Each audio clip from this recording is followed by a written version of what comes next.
Grass is a 2024 mystery horror novella by Sofia Ajram. It won the Bram Stoker Award for Long Fiction in 2024 and was nominated for the Shirley Jackson Award in 2024 as well.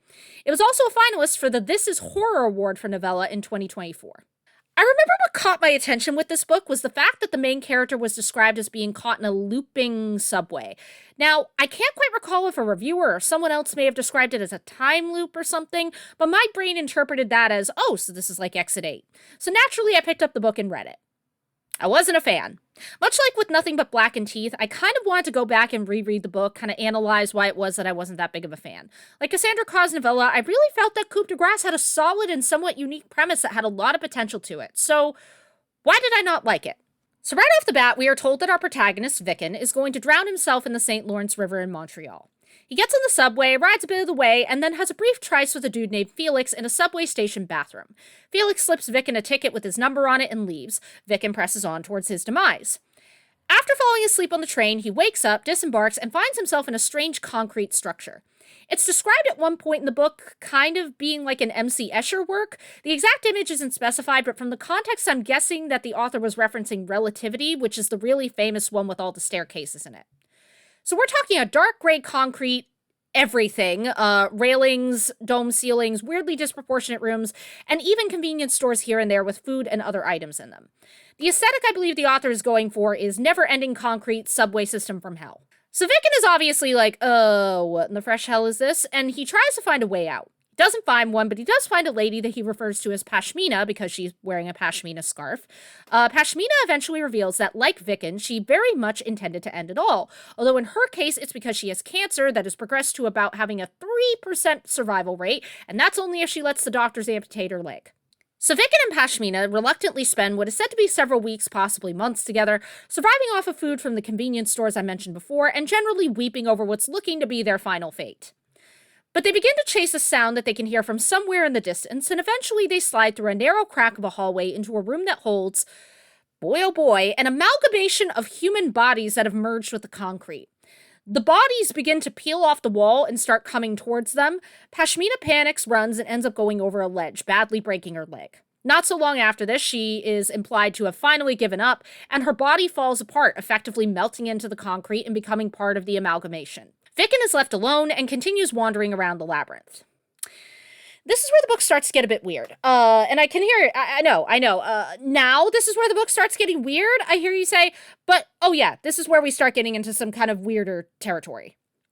So, first of all, Vicken gives us a long explanation of the Elisa Lam case and the rise of the elevator game, all to just explain that he's found an elevator. He plays the game, ends up getting to the top floor, only to be told through an intercom that he can't leave the elevator without an invitation. He gets on the line with maintenance, who proceeds to be extremely unhelpful in shedding light on where Vicken is or what's going on. He then gets kicked down to the bottom level. We are briefly treated to a half-assed false ending. When Vicken finally gets to the bottom floor and finds a pool, he attempts to go through with his original plan to drown himself, but he sees the mass of human concrete people in the darkness reaching for him, and he frantically pulls himself out. After this, we, the readers, are subjected to what might be one of the strangest creative choices I've seen in a book, admittedly as someone who's not read House of Leaves, which to my understanding sets the standard for weird horror.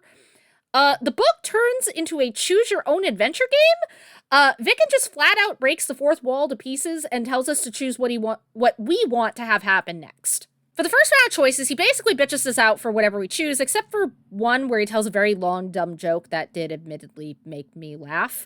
But all the choices eventually lead to page 121, where Vicken finds a payphone and wants us to choose for him. Does he call Felix, home, or hit star 69 to call back the last number on the phone?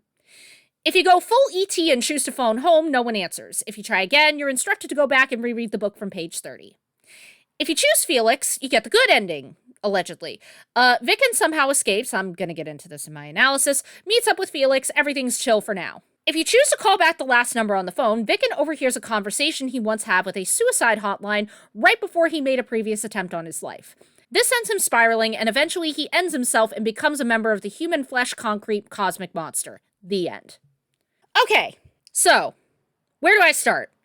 Okay, so, this may have gotten lost in my recap, it's kind of, looking back on it, maybe not as obvious from the way I was narrating it. But, The concrete structure, labyrinth, subway platform from hell is strongly implied to be a metaphor for depression. An endless gray labyrinth with no discernible way out where one's body and mind deteriorate. The phone call is, to me, transparently representative of reaching out for help, calling out for help, and the elevator seems to be symbolizing the ups and downs that depression takes due to therapeutic intervention. Vicken almost seems like he's going to escape here, but at the last second he does not and ends up going to an even lower low. I want to make it clear, I'm not just drawing these conclusions out of nowhere. The broader concept of depression being an inescapable prison isn't really a new one. Progressively during his time in the labyrinth, Vicken develops a rash and he gets weaker. The implication is that depression is causing him to neglect his physical health and hygiene. Literally, the rash is said to be the labyrinth infecting him, which could be read as his depression growing more severe. He relies on the cheap snack foods in the convenience store in the labyrinth to sustain himself, which he flat out says is something he was already doing back in his normal day-to-day life. Additionally, there seems to be some deliberate conflation in Vicken's narration between the labyrinth itself and his depression.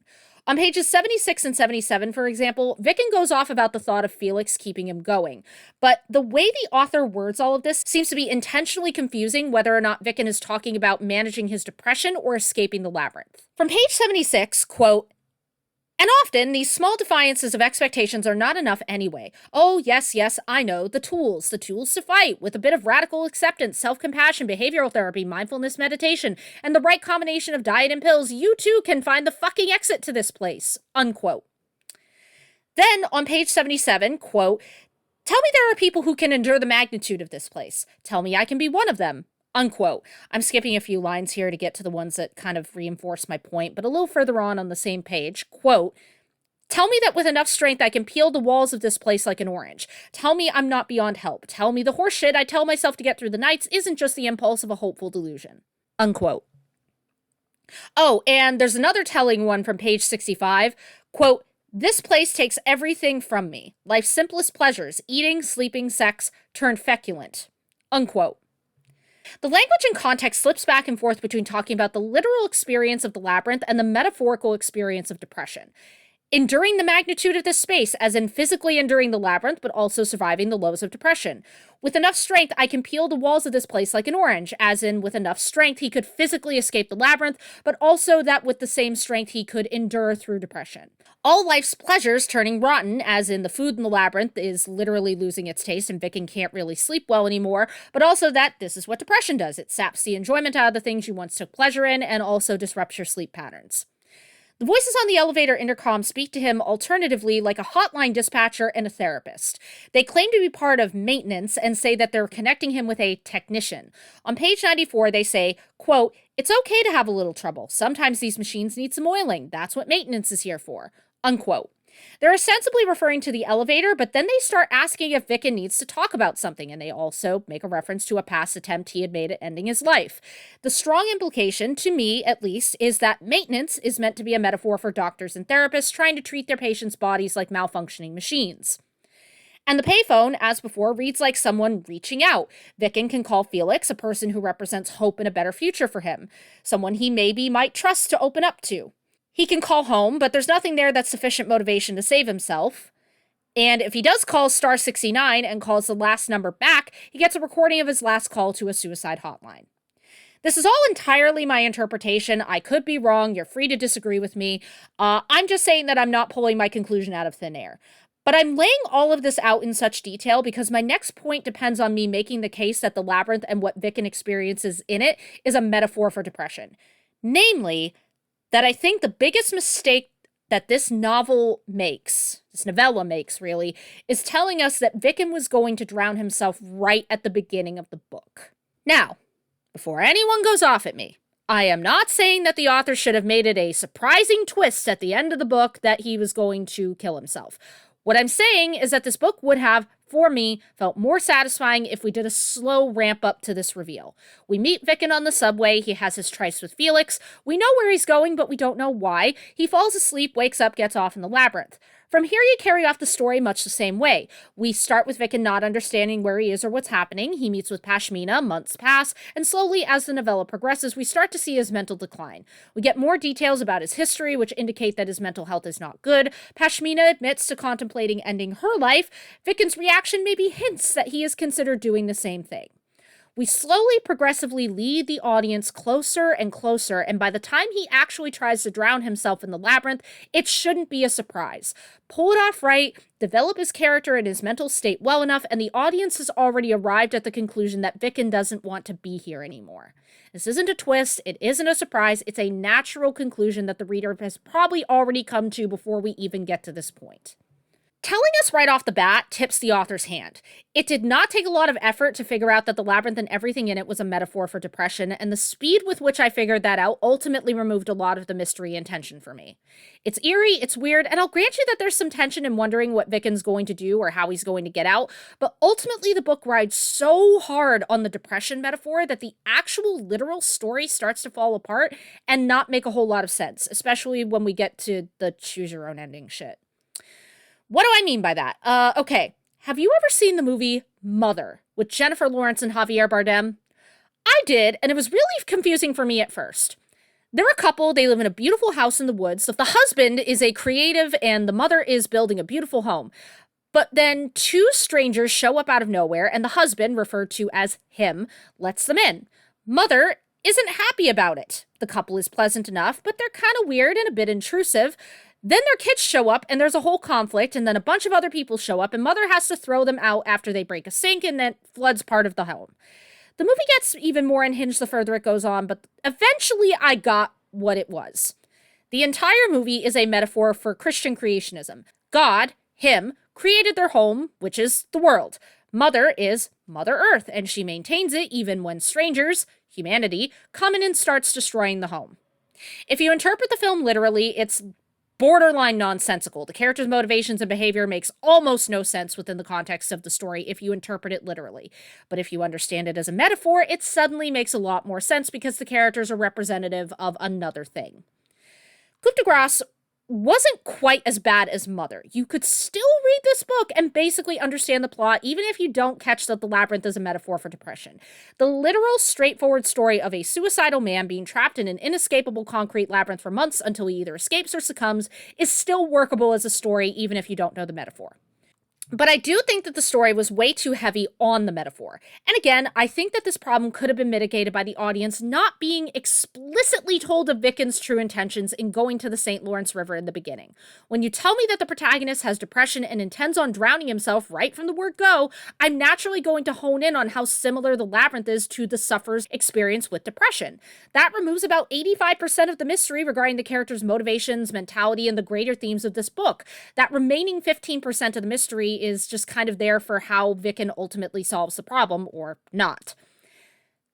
That was a lot of yapping just to say that I think the author was way too obvious and could have stood to use a bit more subtlety with the themes of the book. Starting us off with a seemingly normal guy just going to a river for shits and giggles, only to slowly reveal just how much turmoil he's really in, would have hit a lot differently in my entirely subjective opinion. On that note, I really would have liked to see how Vicken's role as an EMT might have factored into the decline of his mental health. It's brought up briefly, he had to clean up the remains of someone who jumped in front of a train, but I feel like really digging into the life of an EMT and learning how physically, mentally, and emotionally taxing the job is would have been a great way to develop his character while still showing how much strain he's under, another factor in what's driving him to the river. Vicken in general could have stood to be characterized a little bit more, although I do wonder if maybe his lack of characterization was meant to reflect the fact that he's deeply depressed. He's not thinking of the future or his interests or the things and people he cares for because depression has robbed him of his ability to enjoy those things. He is thinking of how hard his life is and how he has struggled, and occasionally he's interrupted by little things that make him keep going, but predominantly his thoughts are negative. So I'm 50-50 on Vicken's characterization. Choosing to focus more on the things contributing to his depression might be a valid choice. Your mileage may vary, though. What else? I've seen some criticisms of this book regarding the nice ending, the one where Vicken reaches out to Felix and somehow escapes the labyrinth. They say that it's doing the, your mental health problems can be solved through the power of love thing, which is obviously not feasible. A healthy and positive relationship can certainly help your mental health, but it's not a cure for clinical depression. However, I don't agree with this particular criticism, and I don't agree with it for two reasons. One, because Vicken does say flat out on page 77 that he isn't under the delusion that a man will be able to fix his problems.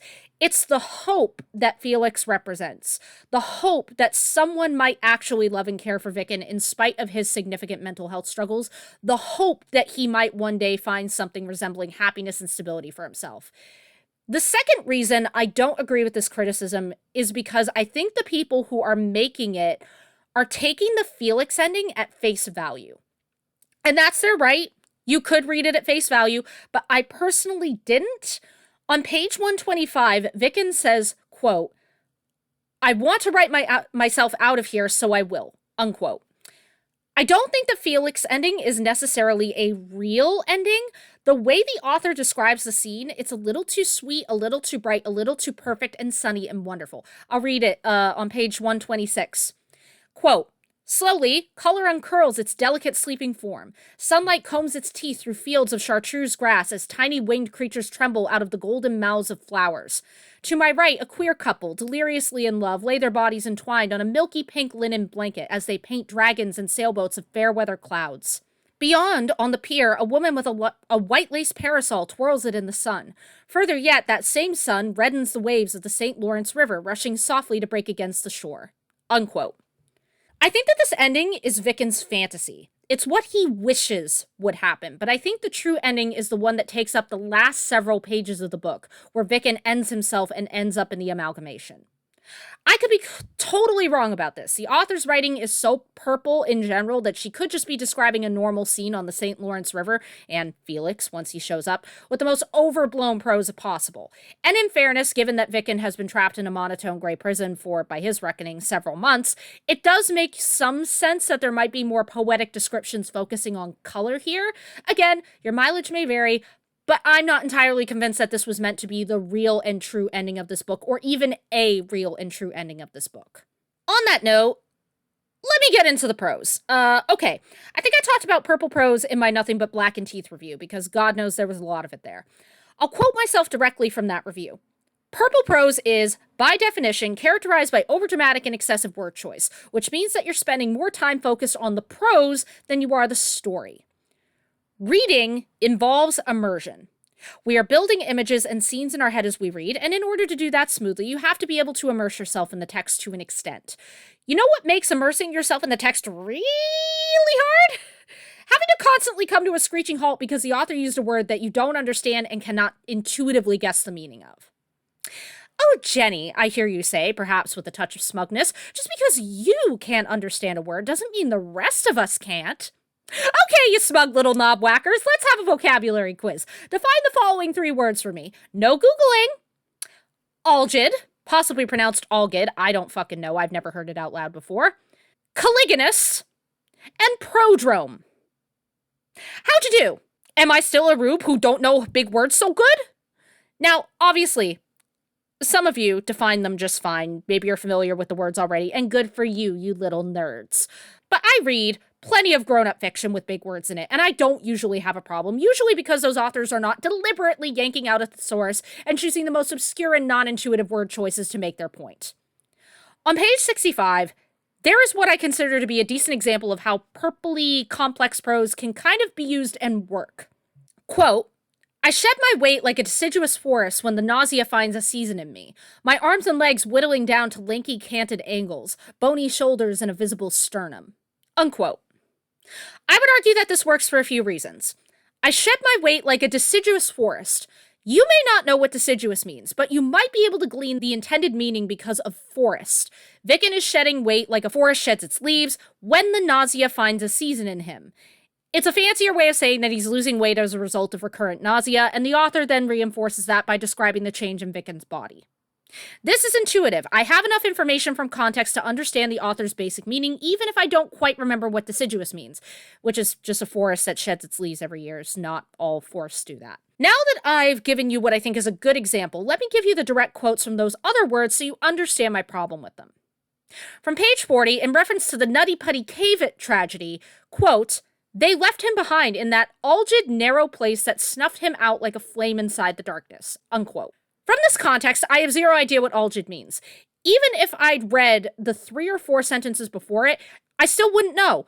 It means cold or chilly, but there are no references in this sentence or the ones before or after it that hint to me that Vicken might be referring to the cave's temperature.